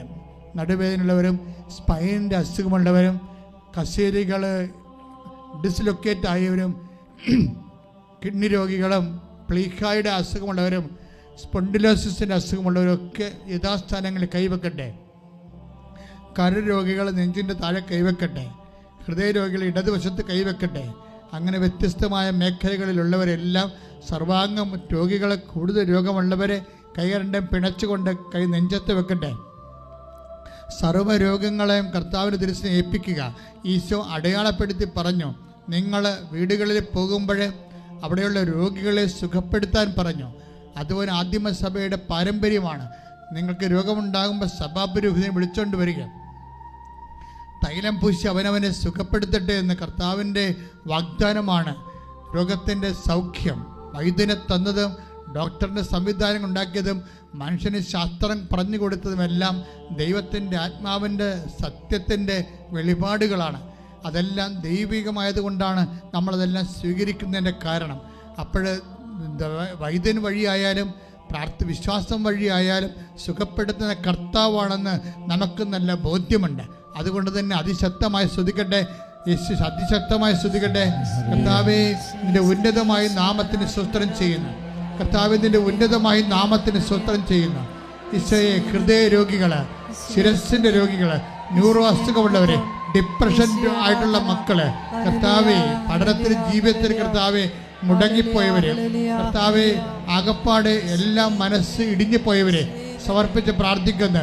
വിശപ്പ് രോഗികൾ, സോറിയാസിസ് രോഗികൾ, ത്വക്ക് രോഗികൾ, ക്യാൻസർ രോഗികൾ കർത്താവെ സമർപ്പിച്ച് പ്രാർത്ഥിക്കുന്നു. PCOD രോഗികൾ, പിസ്റ്റുല രോഗികൾ, RSS രോഗികൾ, രക്തംപോക്കിൻ്റെ അസുഖമുള്ളവർ, മൂത്രത്തിൽ രക്തം പോക്കുന്ന അസുഖമുള്ളവർ, മൂത്രത്തിൽ കല്ലുള്ളവർ സമർപ്പിച്ച് പ്രാർത്ഥിക്കുന്നു. കർത്താവെ, ശ്വാസകോശ രോഗികൾ, TB രോഗികൾ, യേശുവേ, ഈ നിമിഷം ഉള്ളംകാലം മുതൽ ഉച്ചവരെ കർത്താവിൻ്റെ രക്തം നിറയട്ടെ.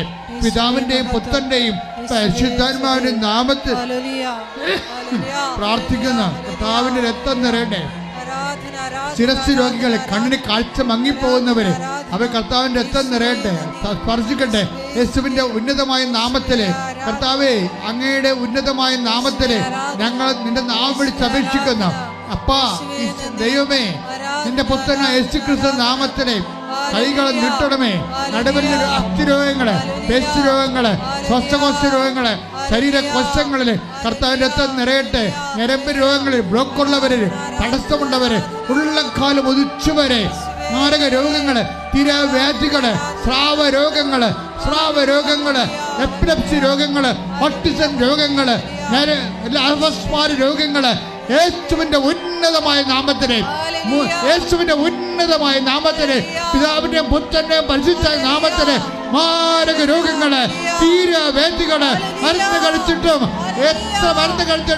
എത്ര ഓപ്പറേഷൻ കഴിഞ്ഞിട്ടും മാറാത്ത രോഗങ്ങള്, തീരാത്ത വേദികള്, യേശുവിന്റെ നാമത്തില്, മനോരോഗങ്ങള് യേശുവിന്റെ നാമത്തില്, ത്വക്ക് രോഗങ്ങള് യേശുവിന്റെ നാമത്തില്, വിസർപ്പ രോഗങ്ങള് യേശുവിന്റെ നാമത്തില്, അസ്ഥി ഉരുക്കങ്ങള്, അസ്ഥി രോഗങ്ങള്, അസ്ഥി ശോഷണങ്ങള്, ശരീര ശോഷണങ്ങള് യേശുവിന്റെ നാമത്തില്, കർണപുടങ്ങൾ, കഴിവില്ലാത്തവര്, സംസാരിക്കാൻ നിവൃത്തിയില്ലാത്തവര്, പല്ലുവേദന മാറാത്തവര് യേശുവിന്റെ നാമത്തില് ഉള്ളക്കാലം മുതൽ ഉച്ചവരെ, മക്കളില്ലാത്തവര്, കൗണ്ടില്ലാത്തവര്, മൊബിലിറ്റി ഇല്ലാത്തവര് യേശുവിന്റെ നാമത്തില്, യേശുവിന്റെ നാമത്തില് ഇമ്പോർട്ടൻസ് ആയിട്ടുള്ള എല്ലാ മക്കളും ഈ കല്ലിൽ നിന്ന് എബ്രാഹത്തിന്റെ സന്തതികളെ ജനിപ്പിക്കാൻ കഴിയുന്ന ദൈവമേ, ആകാശം ഭൂമി കടന്നുപോയാലും മാറ്റമില്ലാത്തതിന്റെ വാക്കിന്റെ ശക്തിയാൽ നാമത്തിൽ സൗഖ്യമാകട്ടെ.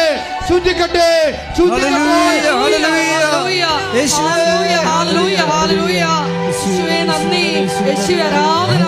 ഞങ്ങളുടെ രോഗങ്ങളെ സുഖപ്പെടുത്തുന്ന അവിടുത്തെ സാന്നിധ്യത്തിന് ഞങ്ങൾ നന്ദി പറയുന്നു.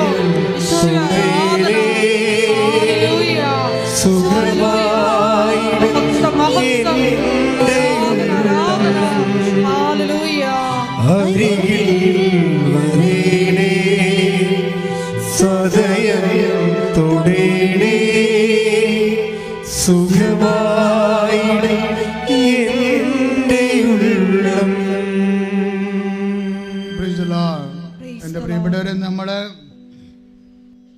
ഉടമ്പടിയിൽ വെച്ച മുഴുവൻ വിഷയങ്ങളാണ്. കർത്തൃസന്നിധിയെ പുനഃസമർപ്പണം ചെയ്യുകയാണ്. ജോലിയില്ലാത്തവര്, വീടില്ലാത്തവര്, വീട് വെക്കാൻ സ്ഥലമില്ലാത്തവര്, ഒത്തിരി പേര് വിദേശത്തേക്ക് പൈസ അടച്ചിട്ട് പോലും അവർക്ക് വിസ കിട്ടാത്തവരുണ്ട്. ലക്ഷങ്ങൾ ഇൻടേക്കിന് കൊടുത്തിട്ട് ഈ ഇൻടേക്കിന് പോകാൻ പറ്റാത്തവരുണ്ട്. വ്യത്യസ്തങ്ങളായ നൈപുണ്യ പരീക്ഷകൾ, യോഗ്യത പരീക്ഷകൾ, മത്സര പരീക്ഷകൾ എഴുതിക്കൊണ്ടിരിക്കുന്നവരുണ്ട്. എഴുതി കഴിഞ്ഞിട്ട് റിസൾട്ട് പ്രതീക്ഷിക്കുന്നവരുണ്ട്. റീവാലുവേഷന് കൊടുത്തിട്ട് പ്രതീക്ഷിക്കുന്നവരുണ്ട്. എല്ലാവരെയും സമർപ്പിച്ചുകൊണ്ട് പ്രാർത്ഥിക്കാൻ പോകുന്ന സമയമാണ്. വിവാഹ തടസ്സമുള്ളവരെ, വിവാഹ കേസിലും കോടതിയിലുമായിരിക്കുന്നൊരു വിവാഹത്തിൻ്റെ വിഷയങ്ങളാണ്. സ്ഥാവര ജംഗമ വസ്തുക്കൾ എല്ലാം കേസായിരിക്കുന്നവരെ, വസ്തു ജപ്തിയിലേക്ക് പോകുന്നവരെ, ജോലി നഷ്ടപ്പെട്ട് തിരിച്ചു വന്നവരെ, ജോലി നഷ്ടപ്പെട്ട് വിദേശത്ത് നിൽക്കുന്നവരെ, വിദേശത്ത് ജയിലിൽ കിടക്കുന്നവരെ, നാട്ടിൽ ജയിലിൽ കിടക്കുന്നവരെ എല്ലാവരും ഓർത്ത് പ്രാർത്ഥിക്കേണ്ട സമയമാണ്. കർത്താവിൻ്റെ ശക്തി അവരിലേക്കെല്ലാം ഈ നിമിഷം മുഴുവൻ അമ്മ നിങ്ങൾക്ക് വേണ്ടി മധ്യസ്ഥം വഹിക്കുന്ന സ്വർഗീയ നിമിഷമാണെന്ന് ഓർക്കണം. ഓൺലൈനിലുള്ള ഒരു പ്രത്യേകം ശ്രദ്ധിച്ചുകൊണ്ട് അതിശക്തമായി സ്തുതിക്കട്ടെ.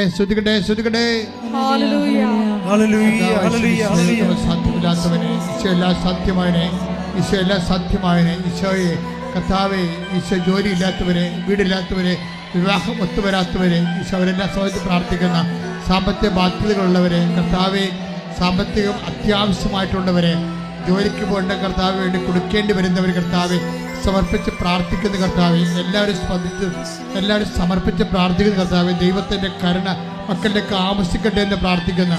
കർത്താവിൻ്റെ കരുണ മക്കളിലേക്ക് ആവശ്യിക്കട്ടെ. കർത്താവിൻ്റെ കരുണ മക്കളിലേക്ക് ആവശ്യിക്കട്ടെ. അടിപിഴ പോലെ, വൈദ്യ അക്കാരം പോലെ ദൈവത്തിൻ്റെ ശക്തി നിങ്ങളുടെ ജീവിത അവസ്ഥകളുടെ തടസ്സങ്ങള്, ദോഷങ്ങള്, പഠന തടസ്സങ്ങള്, ജോലി തടസ്സങ്ങള്, എല്ലാ സർവീസ് പ്രോബ്ലംസ് എല്ലാം യേശുവിന്റെ നാമത്തില് ഉടമ്പടി വെച്ചിരിക്കുന്ന മുഴുവൻ കാരണങ്ങള്, ഉടമ്പടി പുതുക്കാൻ വെച്ചിരിക്കുന്ന വിഷയങ്ങളെ മേൽ ദൈവികമായ ആവശ്യപ്പെട്ടാവട്ടെ. യേശുവിന്റെ നാമത്തിലെ തടസ്സങ്ങൾ, ദുരിതങ്ങള് മാറട്ടെ. ശ്രദ്ധിക്കട്ടെ.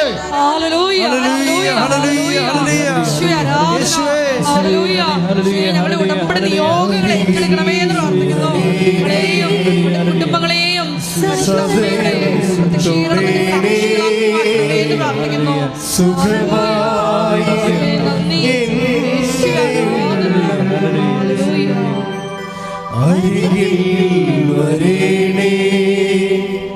സദയം തൊടേണേ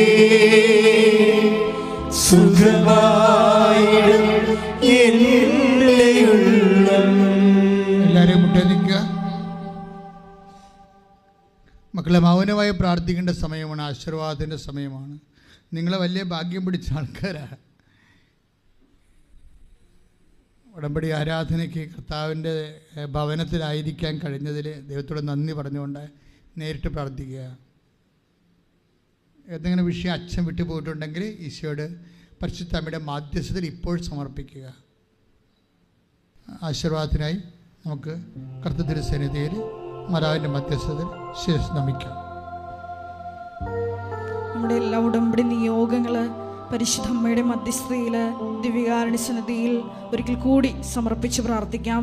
എന്നെയും എൻ്റെ കുടുംബത്തെയും ഞാൻ ആയിരിക്കുന്ന സ്ഥാപനത്തെയും ഇടങ്ങളെയും എല്ലാം പരിശുദ്ധ അമ്മയുടെ പ്രത്യക്ഷീകരണത്തിൻ്റെ സ്ഥിരം സാക്ഷികളായി ഉയർത്തണമേ എന്ന് പ്രാർത്ഥിച്ചുകൊണ്ട് ശിരസ് നമിച്ച് നമുക്ക് ദിവ്യകാരുണ്യനാഥൻ്റെ ആശീർവാദം സ്വീകരിക്കാം. ഈശോയെ നിങ്ങളുടെ ഭവനങ്ങളിലേക്ക് സ്വീകരിക്കാം. ഹല്ലേലൂയ.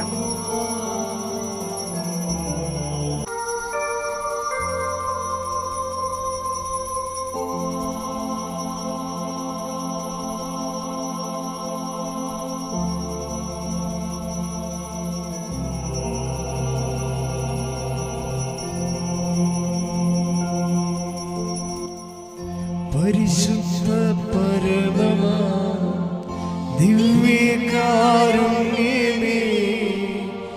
എന്നും എന്നും അങ്ങേക്കാരാധന. പരിശുദ്ധ പരമമാ ദിവ്യകാരുണ്യമേ, എന്നും എന്നും അങ്ങേക്കാരാധന. പരിശുദ്ധ പരമമാ ദിവ്യകാരുണ്യമേ, എന്നും എന്നും അങ്ങേക്കാരാധന.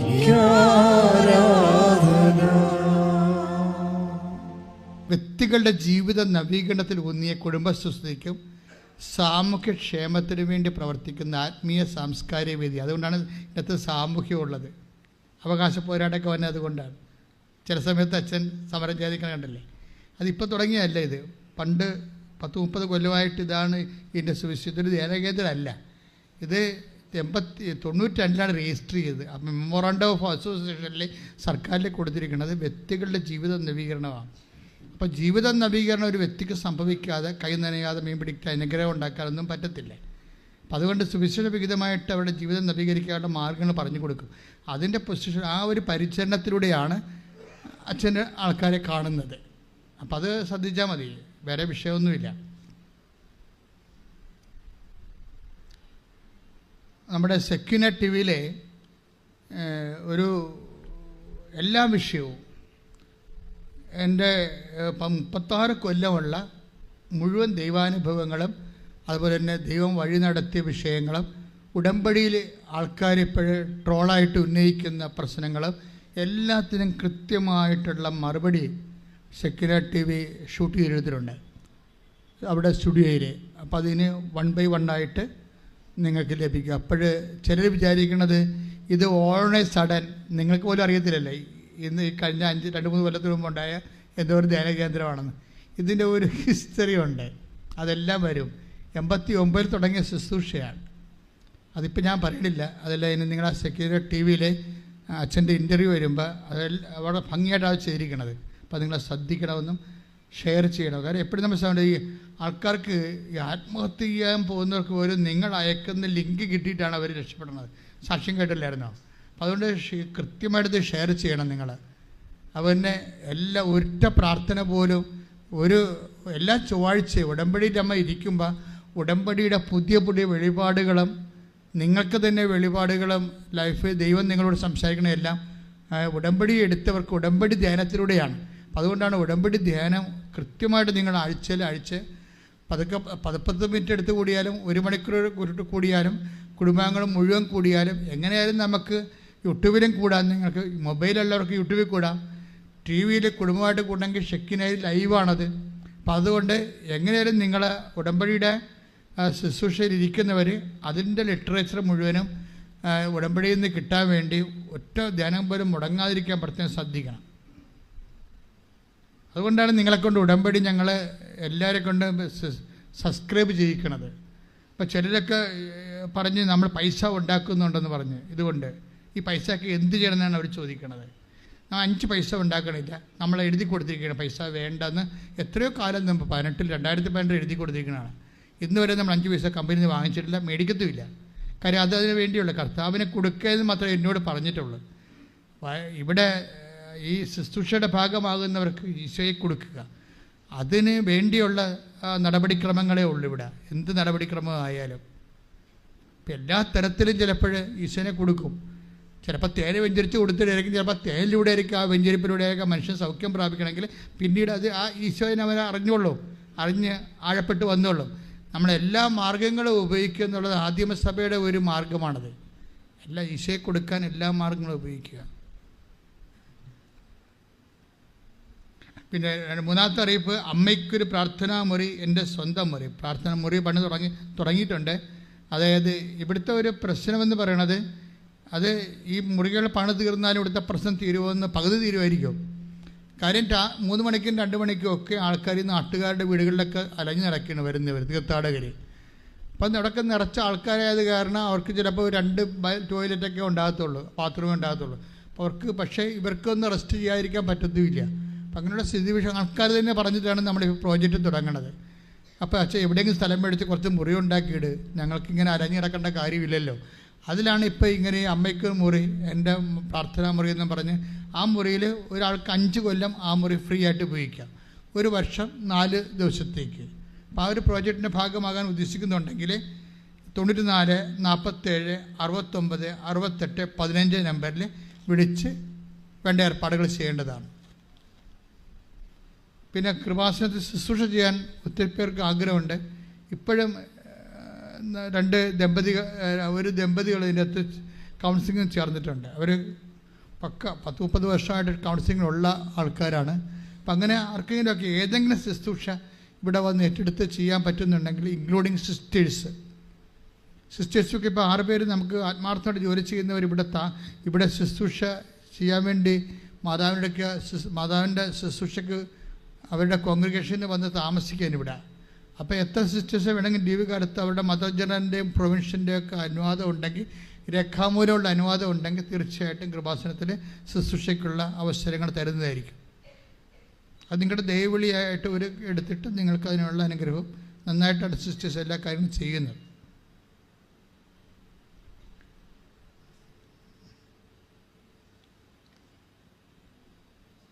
ഇനി ലൈഫ് ടൈമായിട്ട് പ്രവർത്തിക്കാനുള്ളവർ ഈ നമ്പറിൽ വിളിക്കണം, 82 81 29 75 15. ഇപ്പോൾ ശുശ്രൂഷകർക്ക് ഇവിടെ ശുശ്രൂഷ ചെയ്യാനുള്ളവർ മാനേജറിനെ നേരിട്ട് കാണാം, അല്ലെങ്കിൽ ഈ നമ്പറിൽ വിളിക്കുക 82 81 29 75 15. അത് ലൈഫ് ടൈമായിട്ട് ഇവിടെ നിൽക്കാൻ ഉദ്ദേശിക്കുന്നവർക്കാണ് ഈ നമ്പർ കൂടുതൽ പ്രയോജനപ്പെടുന്നത്.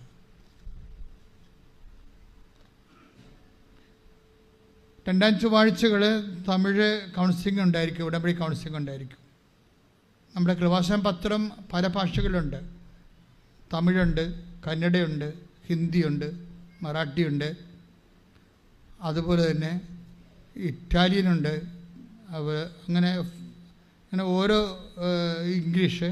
അപ്പോൾ നിങ്ങൾ അവിടെയൊക്കെ പോകുമ്പോൾ ആ ഭാഷയുമായിട്ടുള്ള പത്രങ്ങളാണ് വാങ്ങിച്ചുകൊണ്ട് പോകേണ്ടത്.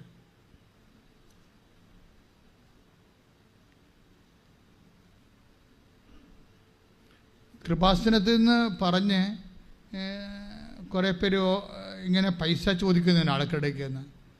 അപ്പം എന്തെങ്കിലും ഉണ്ടെങ്കിൽ ഞാൻ ഈ മേക്കിലൂടെ പറയണ മാത്രമേ സാമ്പത്തിക ബന്ധമുള്ളൂ. പക്ഷെ ഞാൻ ഒരിക്കലും സാമ്പത്തിക ബന്ധം പറഞ്ഞിട്ടില്ല, പണ്ട് പറഞ്ഞിട്ടില്ല, ഇപ്പോഴും പറയണില്ല. അപ്പോൾ അതാണ് നമ്മുടെ ഒരു പോളിസി മാറ്ററാണ്. ഇവിടെ നോക്കി കുർബാന പണം പോലും എഴുതി വെച്ചിട്ടില്ല. നമ്മൾ അമ്മ പറഞ്ഞാലേ അതൊക്കെ ചെയ്യത്തുള്ളൂ. അത് പ്രാർത്ഥിക്കുമ്പോൾ അറിയാമല്ലോ. അല്ലെങ്കിൽ ഇവിടെ വേണമെങ്കിൽ സംഭാവന എന്ന് വേണം എഴുതി വെക്കാം, അതും എഴുതി വെച്ചിട്ടില്ല. സാമ്പത്തികമായ ഒരു വിഷയവും ഇവിടെ വരുന്ന ആൾക്കാർക്ക് ഡിസ്റ്റർബ്ഡ് ആകരുത്. പിന്നെ നിങ്ങൾക്ക് നേർച്ച വസ്തുക്കൾ തരുന്നുണ്ടെങ്കിൽ അത് നമ്മൾ പുറത്തുനിന്ന് വാങ്ങിക്കുന്നതാണ്, അതിന് ആളെ നിർത്തിയാണ് നിങ്ങൾക്ക് തരണത്. അപ്പം അതിൻ്റെ സ്വാഭാവികം അതിൻ്റെ ഒരു ചിലവൊക്കെ വരുന്നുള്ളൂ. ശരിക്കും പറഞ്ഞാൽ അത് ഞങ്ങൾ പുറത്തുനിന്ന് വാങ്ങിക്കുന്നതാണ്. വാങ്ങിച്ചിട്ട് അതുപോലെ തന്നെ ബെഞ്ച് അങ്ങോട്ട് തരുന്നു. അപ്പം നിങ്ങൾക്കത് നോക്കിയെടുത്താൽ മനസ്സിലാവിൻ്റെ എമൗണ്ട് നിങ്ങൾക്ക് കിട്ടുന്ന കാര്യങ്ങളും എല്ലാം സെയിം ആയിരിക്കും, വലിയ വ്യത്യാസം വരത്തില്ല. പിന്നെ വല്ല സർവീസ് ചാർജ് അവിടെ നിൽക്കുന്നവർക്ക് കൊടുക്കുന്ന ശമ്പളത്തിൻ്റെ വല്ല ഒക്കെ വ്യത്യാസം വരത്തുള്ളൂ. അപ്പോൾ നിങ്ങളതൊക്കെ മനസ്സിലാക്കണം. കാര്യം നമ്മുടെ പിന്നെ എന്ന് വെച്ചാൽ നമുക്ക് കാര്യങ്ങൾ നടക്കണില്ലേ, അതിഗംഭീരമായിട്ട് നടക്കുന്നുണ്ട്. അമ്മയുടെ കാര്യമായതുകൊണ്ട് അമ്മ അനുഭവങ്ങൾ കിട്ടിയ ആൾക്കാർ നമുക്ക് ആവശ്യത്തിന് തരുന്നുണ്ട്. ആരോടും ചോദിക്കേണ്ട ഒരു കാര്യമില്ല. ഇവിടെ തന്നെ ആൾക്കാർ തിരക്കുന്നുണ്ടെങ്കിൽ എവിടെയാണ് കാശ് കൊടുക്കേണ്ടത്, എവിടെയാണ് കാശ് കൊടുക്കേണ്ടത്, ഓരോരുത്തർ എഴുതി വെച്ചിട്ടില്ല. ഒരിടത്ത് എഴുതി വെച്ചില്ല. നമുക്ക് അങ്ങനെ ആൾക്കാർ ആ രീതിയിലേക്കൊരു മൊബിലൈസ് ചെയ്യാനോ മോണിറ്റർ ചെയ്യാനോ ഒന്നും സ്വസ്ഥക്കാഴ്ച പോലും എടുക്കണില്ലല്ലോ. ഞായറാഴ്ച ഇവിടെ എടുക്കാമില്ല, സ്വസ്ഥക്കാഴ്ച പോലും എടുക്കില്ല. പോളിസി മാറ്ററാണ്. പണ്ട് ഉടമ്പടിക്ക് മുമ്പ് നമ്മൾ എടുക്കുമായിരുന്നു, സ്വസ്ഥക്കാഴ്ചക്ക് എടുക്കുമായിരുന്നു. അന്നത്തെ ധ്യാനകേന്ദ്രം അല്ല ഇപ്പോഴത്തെ, അത് വേറെ മാറി. വ്യത്യാസം എന്ന് പറയുന്നത് 30%, അതായത് ഞാൻ നോക്കിയിട്ട് പണ്ടത്തേനേക്കാളും 30 ഇരട്ടിയാണ് ശുശ്രൂഷയിലും അനുഗ്രഹത്തിലും അടയാളത്തിലും വളർച്ച വന്നിരിക്കുന്നത്. പണ്ടത്തേനേക്കാൾ വ്യത്യാസം ഉടമ്പടിക്ക് ഉണ്ടായിരുന്ന ഒരു മാറ്റം അതാണ്.